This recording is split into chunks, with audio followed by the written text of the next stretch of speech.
Bonsoir à tous, bienvenue dans le JT Vert.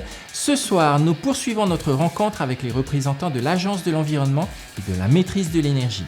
Cet établissement public national créé en 1991 a pour mission de mettre en œuvre des projets dans les domaines de l'environnement, de l'énergie et du développement durable. On se retrouve juste après le générique.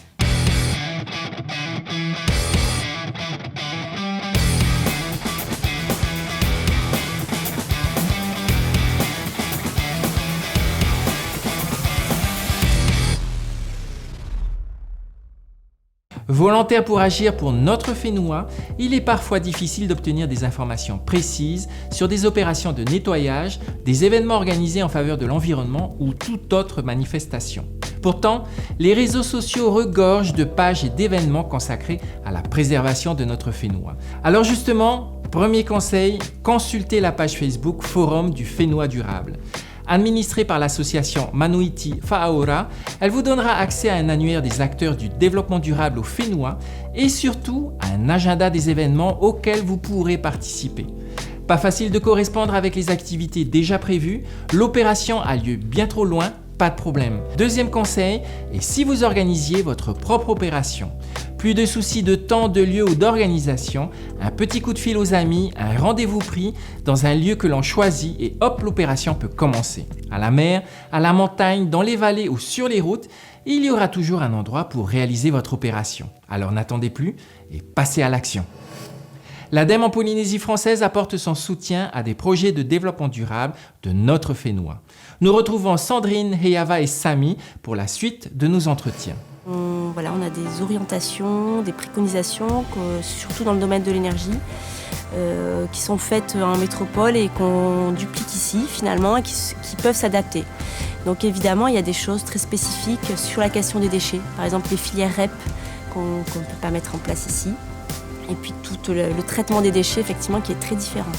Donc en fonction des sujets, on a des solutions qu'on est obligé d'adapter forcément au territoire. L'ADEME nationale est en train de travailler sur une stratégie outre-mer, justement, pour répondre aux besoins des acteurs, donc à la fois dans les départements outre-mer et dans les collectivités outre-mer. Et l'idée, c'est effectivement d'ajuster au plus près possible les interventions de l'ADEME pour qu'elles répondent à un vrai besoin. Je pense qu'on a fait beaucoup de sensibilisation jusqu'aujourd'hui. Fénoama est très actif. Il y a beaucoup de guides qui montrent comment trier les déchets. Il y a des posts qui passent à la télé. La population a toutes les informations, mais maintenant c'est une prise de conscience qu'il faut. En fait, je pense que les gens ne sont pas encore sensibles à ça, ils ne voient pas l'intérêt et c'est certain qu'il faut aussi penser à de la répression.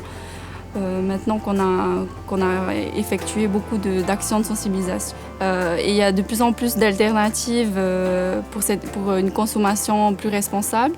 Donc on a notamment 2 épiceries qui ont vu le jour dans ces dernières années. Et je pense qu'il faut vraiment se mobiliser la population pour tendre vers cette mode en quelque sorte. Dans le cadre du plan climat-énergie de la Polynésie française qui a été élaboré en 2015, donc qui fixe un certain nombre d'objectifs en termes de développement d'énergie renouvelable, de gestion des déchets, etc. L'année dernière, on a organisé un atelier technique d'échange sur les îlots de chaleur. Si vous voulez, on a fait un exercice l'année dernière où avec une caméra thermique, on est allé se balader en fait dans les rues de Papeete. Et on a pris en photo avec cette caméra thermique le carrefour du Manava, café avec le Haut Commissariat. Et il y avait un différentiel de quasiment 15 degrés de température entre le Haut Commissariat où il y a de grands arbres, où c'est très ombragé, et le carrefour du Manava où il y a uniquement du bitume.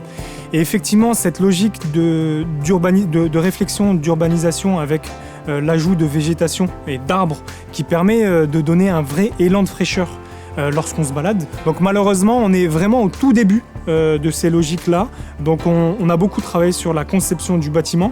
Mais effectivement, l'intégration du bâtiment en zone urbaine, lorsque la zone urbaine n'est pas réfléchie en termes d'îlots de chaleur, etc., c'est encore des choses sur lesquelles il faut travailler dans les mois prochains. N'oubliez pas que les associations sont également éligibles au soutien de l'ADEME. Plus d'infos en prenant contact directement avec l'établissement. Pour terminer notre JT Vert, je vous propose notre coup de cœur de la semaine. Voici une autre vidéo réalisée dans le cadre de la campagne Breathe Life, Respire la vie, une campagne mondiale de l'ONU en vue de mobiliser les communautés pour réduire l'impact de la pollution de l'air sur notre santé et notre climat.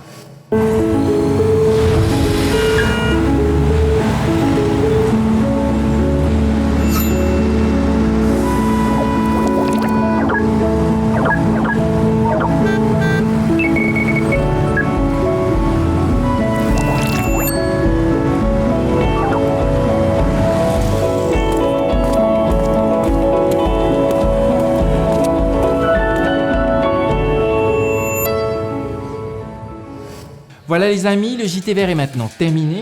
Nous espérons que vous avez passé un bon moment avec nous. Vous pourrez retrouver notre émission sur le replay de TNTV ainsi que les réseaux sociaux du JT Vert. Souvenez-vous que vous n'avez besoin de personne pour protéger notre Fénois. À très bientôt, au revoir.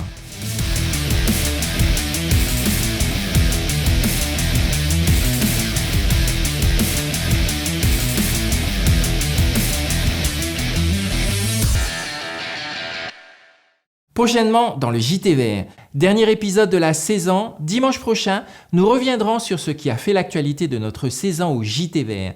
Marche pour le climat, Earth Hour et développement durable, c'est prochainement dans le JT Vert.